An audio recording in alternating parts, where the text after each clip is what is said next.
এই টাটকা টাটকা মাছ খাইয়ে যদি আওয়াজ তো আস্তে করে দেন, মাছ তো লজ্জা পাবে।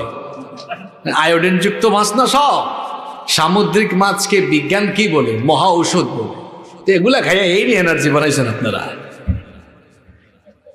তাহলে নামাজের 1 নম্বর শিক্ষা পেলাম, নামাজ আমাদেরকে ঐক্যবদ্ধ থাকার শিক্ষা দেয়। নাম্বার 2, নামাজ আমাদেরকে সময়ানুবর্তিতা শেখায়, টাইম ম্যানেজমেন্ট, সময়ের কাজ সময়ে করা, সময়কে গুরুত্ব দেওয়া, সময়ের প্রতি সচেতন হওয়ার শিক্ষা নামাজের ভেতরে আছে না নাই? কারণ প্রত্যেকটি নামাজকে শিডিউলের ভিত্তিতে ফরজ করা হয়েছে। এজন্য রব্বুল আলামিন বলেছেন, ইন্নাস সালাতা কানাত আলাল মুমিনিনা কিতাবাম মাওকুতা, নিশ্চয়ই সালাতকে, নামাজকে সময়ের ভিত্তিতে, শিডিউলের ভিত্তিতে, সময়ানুবর্তিতার ভিত্তিতে ফরজ করা হয়েছে। প্রত্যেকটা নামাজের নির্দিষ্ট একটা সময় আছে না নাই? কেউ যদি কয় আমি ফজরের নামাজ বিকাল 4টায় পড়বো, তার কথা মতো হবে নাকি? কেউ যদি কয় আমি জোহরের নামাজ রাত 2টায় পড়বো, কথা মতো হবে নাকি? কেউ যদি কয় আমি আসরের নামাজ সকাল 8টায় পড়বো, হবে না। কেউ যদি কয় মাগরিবের নামাজ আমি দুপুর 12টায় পড়বো, হবে না। কেউ যদি বলে এশার নামাজ আমি ভোর 4টায় পড়বো, হবে না।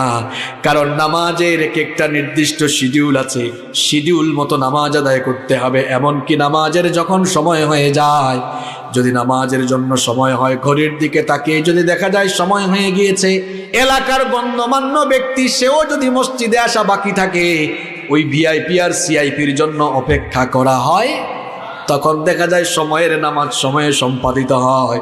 এখান থেকে শিক্ষা হলো, একজন মুসলমান, একজন মুমিন টাইমে টাইমে যেমন নামাজ আদায় করে, ঠিক তেমনি একজন মুমিন সে নামাজের বাহিরে তার জীবনের আনুষঙ্গিক সকল কাজ সময় মতো করবে, সময়ের প্রতি গুরুত্ব দিবে, সময়ের প্রতি সচেতন হবে।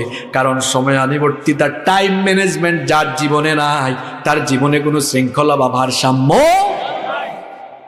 এখনকার ইয়াং তরুণ যুব সমাজ যারা আছে, ছাত্ররা শোনো, তোমরা যা শুরু করছো, ইয়াং যারা আছেন আপনারা শুনেন ভাই, কি শুরু করেছেন আপনারা?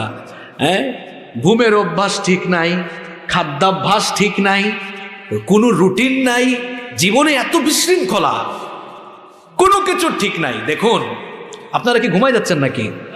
আমার কথা শুনতেছেন? একটা মজার তথ্য দিই আপনাদেরকে। দেখুন, আমাদের দাদা দাদিদের আমলে, মানে আজ